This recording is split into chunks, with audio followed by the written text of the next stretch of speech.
Welcome back to Prather Ed Talks, where we believe in turning potential into performance. And one way to do that is through effective coaching.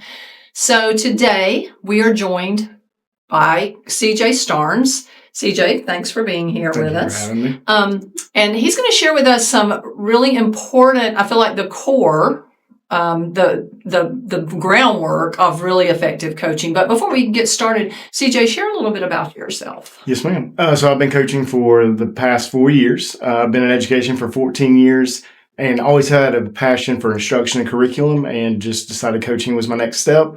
And I love being with teachers and helping with student achievement. I love that.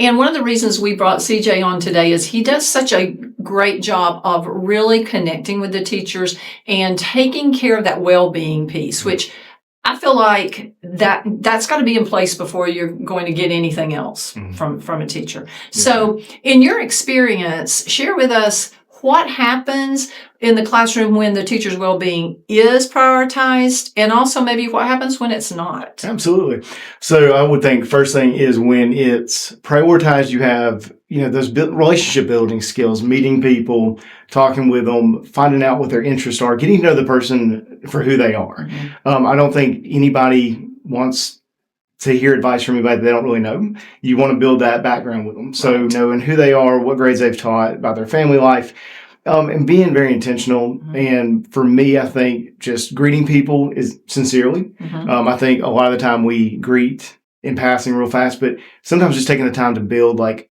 how's your family doing? How are your kids doing? Because I know for me, that's a big deal. When somebody shows a vested interest, it means a lot to me. And I'm like, that person really sees me for who I am. Mm-hmm. And I think that's the first step, is getting that foot in the door, getting to know people. Right. And I think when you do that, when you go into classrooms and you value those teachers, they understand this person really sees me. They value what I do. They appreciate who I am. And that's the first step. Right. And I think when you see that and they see you developing empathy for people and care, it translates into the classroom. Mm-hmm. Those same teachers, once they feel like their well-being is being met, then it translates into how they treat their students. You see it as soon as you walk in the door. Mm-hmm. They have empathy toward their students. There's a true care, and they know their kids. They can talk about, I know what CJ's going through right now. Right. And there's power in that. Mm-hmm. Because I think that, we talk about relationships with us. When you have it with your students, that opens the door for achievement, true conversations. Right. So it also allows me as a coach, once I know a teacher trusts me enough to come in and watch what they're doing, it opens the door for feedback and to have that open dialogue. Right. And so I think by nature, when you go into classrooms, when somebody says, hey, have you thought about doing this?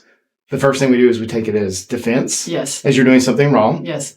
But when you have that trust with somebody, just like with my leadership, if they say, hey, have you thought about doing this? I look at it as that's a way for me to get even stronger and more effective. And I think in the classroom, that's what you want to see in the classroom is, it's not ever that you're doing something wrong. It's how do we elevate this to the next level? Right. I get that. I heard you use the word valued a lot. And I think that is when you feel valued in any capacity, you do perform better. You are going to be more open to, okay, I'm valued. They see my value. They're trying to help me increase that value, as opposed to, like you said, seeing it as they think I'm not good enough almost. Yes, so I can see that. You touched on this just a little bit, but how have you seen the strong relationships between teachers and students then affect the instructional quality in the classroom and even the learning outcome? So I think when students feel like they have a connection with teachers, it opens up for the safe space for taking risk and making mistakes without negative feedback. Mm-hmm. And I think when kids feel like they can do no wrong, like they're working hard, they're, even if they make mistakes, I always try to coach our teachers. A mistake's not a dead end. It's not a bad thing. It's a point of learning. Right. And I think when you're in classrooms and they have that relationship piece, that's massive, because then you see those kids who are sometimes more hesitant to take risks. They do, because they realize even if I make a mistake, I'm going to get helped through it. I think there's massive power in that. And I think that's more, I think data can tell you one story, but I think when you have a relationship with kids and you make it a room where they feel safe, that just opens it up so much more. Yeah. Okay, so here's a big question. Mm-hmm. We see a lot of teacher burnout, understandably so. Teachers have a lot on their plate right now. Yes, ma'am. So as an instructional coach, when you are going in to the classrooms, in conversations with these teachers, how do you try to coach them, right? And give them that instructional coaching without feeling like you are adding just one more thing on their to-do list? Yes, ma'am. So I think the first thing is to listen before you act. I think a lot of the time I try to let teachers tell me like, hey, how are you feeling right now? What's going on? And a lot of the time is if I'm going to add something to them to do, I always try to look at what I can take off. So I think that's a big thing is that's what overwhelms is that they feel like there's always something else to do. Right. And so I think sometimes it's important that we can say, this is what I need you to do, but these are the things I can assist with. Okay. And not take it as I'm adding to them, but walking side by side with them. Like, what are the things that I can get involved with? Do I need to get in there one day and help pull kids? Is it a resource that you need me to find? Right. Just so I can save them that time if it's something else they're having to do to help lessen that burden that it sometimes feels like. But I think always opening the door for conversation is key, because sometimes I don't want people to ever feel like it's just more, but right. It's an open back and forth. Like, what can we do to help make it where it's not so overwhelming? We also do an exercise called Circle of Control. Uh-huh. I don't know if y'all have heard of that before, but with some people I draw a circle and I tell them, put all the things that are stressing you out, like that you can actually control. Okay. And what happens is it helps them prioritize what really they can control and what you can. Okay. We can't control student attendance as much as we'd love to, but we can't control the way we respond in certain situations. We can control how prepared we are. We can control the style of lesson. Are we providing enough hands-on? Are we providing enough communication with the kids? Those are the elements that we can control, and there's some that we can't. So I think we can't control student behaviors, but we can control how we respond to them. And I think when you do circle of control, you list everything they can't control outside that circle. And then when you're done, you look inside that circle at the things that you really are in, right, what you can do. Right. Or affect. I love that. Yeah, that seems like a good starting point for sure. All right, so the big question then that I have next is, how can we help school leaders shift from a compliance-driven model? And I equate this to a classroom. I mean, you can get that compliance in the classroom, but are you getting true growth? And the same thing can go for your teachers. So how do we get them to shift from that compliance-driven culture into one that's more rooted in trust and sustainable performance and, the willingness to be coached and to then go out and try some new things and some different things? That's a great question. And I think the first thing would be going back to that relationship building. When you know your people and you truly value them, they're going to do a lot. They're going to be willing to do a lot more, even if it's changes or adjustments. One thing too is we did is collective buy-in. So when decisions are made, if it is something, bring everybody on board, or we have committees that meet and discuss them. That way everybody has a voice. And when everybody has a voice and everybody's agreeing, then you come to a solution that everybody has a buy-in to. And my thing is, if you get a buy-in, then more people are likely to go back and do it, or at least you have somebody that can advocate for each team, their needs or their concerns.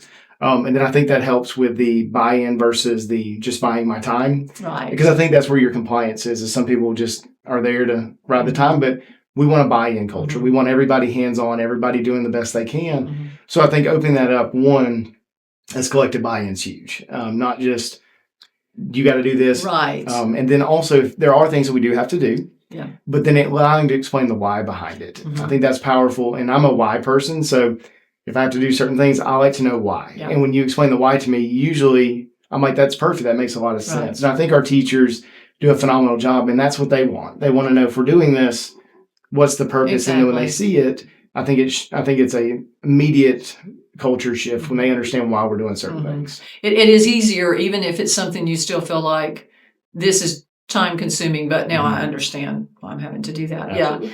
Yeah. I have another question for you. How do you handle when you come across a teacher who maybe does push back on this and is going to be more of that compliant, I just want to check my list off and be done? What are some things, or have you had that experience before? How do you handle that? Or maybe some tricks or tips for our coaches out there? Absolutely. So the first thing is, I have dealt with that before. I think you do it everywhere. But I think for me, it's again, I always want to go and meet with them in their rooms one-on-one where they don't Mm-hmm. feel like it's in front of anybody else. And a lot of the time I just ask, just ask those questions, hey, I noticed this is an initiative we're doing.